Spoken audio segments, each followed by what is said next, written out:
E em relação a esse silêncio de Deus, nesse sentido de não trazer mais revelações proféticas durante esse período aí dos 400 anos, quais são as implicações disso para o cânon bíblico? Qual que é a relação disso?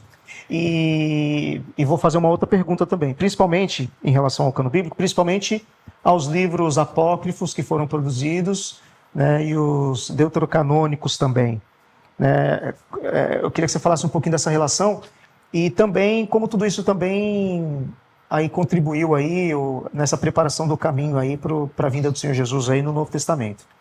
Veja bem, a Bíblia fala em Romanos, né? Paulo explica em Romanos, né, que a lei foi dada aos judeus, né, que eles eram a aliança foi dada para eles, a lei veio deles e aí eles foram confiados aos oráculos de Deus, né?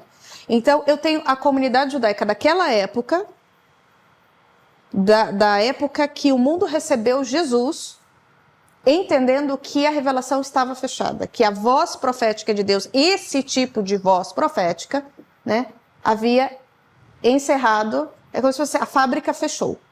Né? A comunidade daquela época tinha aquele entendimento. Obviamente, muitos livros foram produzidos durante esse período. Né? Como eu falei, o Flávio José catalogou como os que eram cânon, os que eram escritura e os que eram de utilidade, eram livros bons. Né? Haviam livros ruins e haviam livros bons, que eram úteis. Né? Mas eles não eram considerados escritura. Então, se eles não consideram escritura, aqueles a quem foram confiados os oráculos de Deus não consideram escritura, por que eu vou considerar? Então, é por isso que cristãos protestantes não consideram. Né? Explico cristãos protestantes porque existem outras linhas de confissão de fé cristã que reconhecem outros livros. Né? Nós temos a Igreja Católica que reconhece os deuterocanônimos como livros menos inspirados, mas alguma coisa inspirada. Nós temos a Igreja Ortodoxa, temos a Igreja Copta, cada uma tem seu próprio livro, seu próprio cânon, digamos assim. Mas eu preciso entender que todos esses livros que estão em discussão, basicamente, né, uma ou outra exceção, eles foram escritos dentro desse período. Dentro desse período onde as pessoas que viveram nesse período reconheciam que não havia a voz profética de Deus. Né? E aí a gente pode pegar esses próprios livros, né, trechos desses livros que foram escritos nesse período, para mostrar o entendimento que eles tinham do que eles estavam escrevendo.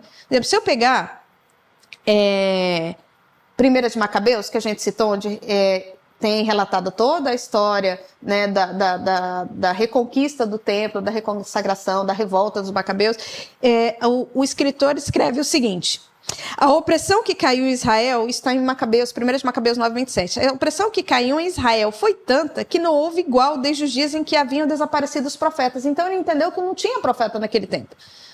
Então, isso é uma contradição problemática, porque se eu estou escrevendo um livro que está sob a revelação profética, e eu digo que não tem mais profeta, você entende que existe uma incoerência? Né? Se eu for lá para 2 Macabeus, a coisa fica um pouco pior. Que em 2 Macabeus 15, versículo 37, diz o seguinte, com muita insegurança, tá? Ele escreve: por isso aqui ponho fim à minha narrativa. Se eu fiz bem, de maneira conivente, a uma composição escrita, era isso que eu queria. Porém, se fracamente, de modo medíocre, é o que eu consegui fazer. Então, assim, essa linguagem medíocre, né, essa insegurança, ela não combina com a verdade bíblica que diz, é isso. Na Bíblia não tem dúvida.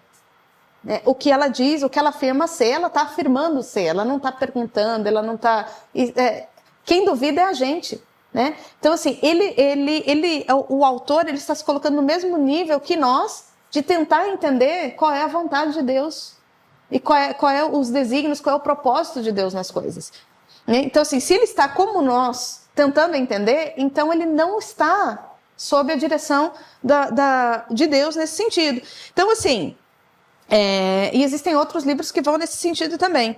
Eu só queria terminar falando duas coisas. Né? A primeira é que a própria Bíblia, ali no livro de Amós, ela dá a entender que haveria um momento em que a profecia se encerraria.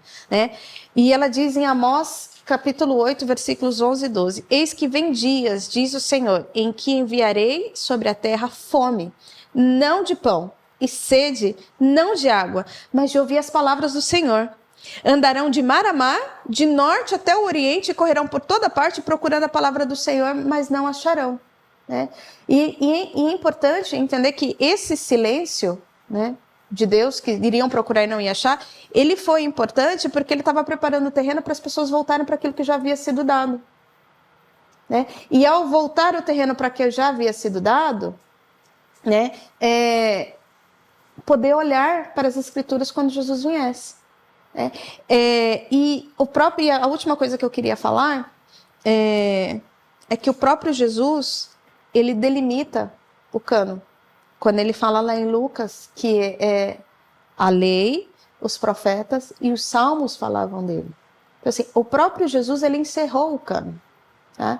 E um último detalhe, que assim, isso aqui foi um período muito importante para as Escrituras, mas assim como onde um homem põe a mão, a coisa desanda, né? O Senhor estava levando o povo para olhar para a profecia que já havia, para a revelação que já havia sido dado, mas o povo começou a focar nos sábios, nos escritos, né? E isso gerou o que a gente entende, que a gente conhece hoje por toda a escola de pensamento judaico e todos os escritos judaicos, que são escritos importantes, são debates, são um pouco do que a gente está fazendo aqui. A gente está falando sobre a lei, a gente está estudando sobre a lei. O que será que o texto quis dizer? O que Deus quis dizer? Né?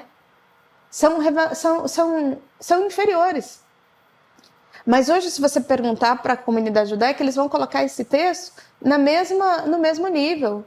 Né? E existem pessoas, sábios da atualidade, rabinos da atualidade, que falam: você não consegue interpretar a Bíblia se você não tiver a tradição oral, se você não tiver um escrito rabínico do lado. Mas como assim? O primordial, o fundamental, o que Deus deixou, não é esse? Então eu não preciso necessariamente do segundo, ele pode me ajudar. Né? É a mesma coisa que acontece com esses livros deuterocanônicos. Nem todos são ruins.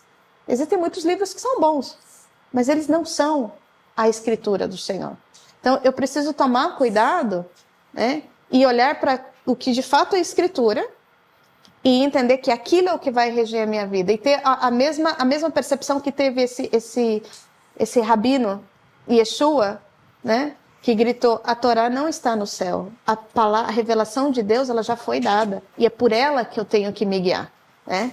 Sem deuterocanônicos, sem escritos rabínicos, usando talvez como ferramentas, como auxílios, mas nunca como a voz principal que vai me guiar.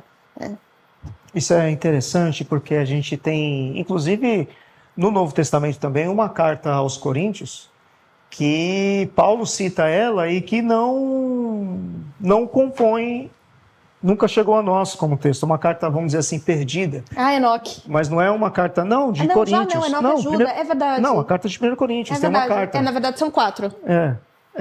E não chegou para nós. Mas não é que ela foi perdida, puxa, tinha uma revelação de Deus e que não chegou para nós, puxa, Deus errou. Não, simplesmente porque entendemos que é uma carta com um conteúdo bom para a igreja de Paulo, mas não inspirada por Deus. É interessante também, Suzana, aqui, eu acho que é o Norman Geisler, né, que foi um grande apologeta, e ele também escreveu um livro, Introdução à Bíblia. Eu acho que é nesse livro, se eu não estou enganado, e se eu não estou enganado que foi também Norman Geisler, mas acredito que tenha sido ele que falou o seguinte: não é que os homens ali escolheram, vamos trazer esse livro para ser inspirado, esse aqui não. Não. Na verdade, os livros inspirados, de uma certa forma, Deus atuou também na supervisão disso para que os homens pudessem, de fato, saber que aquilo era um livro inspirado. Né? E há evidências, como você mesmo colocou, dentro do texto bíblico, né, que traz esta certeza de que realmente era um livro inspirado. A revelação se autoafirma. Né? O texto se impõe como sagrado. Exato. O povo apenas reconhece. E é o mesmo cânon do judeu, é o nosso, né, do Antigo Testamento, né? Os mesmos livros. Sim. Historicamente, a igreja cristã evangélica cristã reformada, a tradição cristã reformada, reconhece que o cânon judeu é o cânon que Deus deixou, porque nós entendemos que Deus confiou a eles essa missão. Então, se é a quem Deus confiou, né, eles fizeram essa seleção, né, e ela passa pelo crivo, né, do Novo Testamento, então tá. nós descansamos sobre essa revelação do Senhor.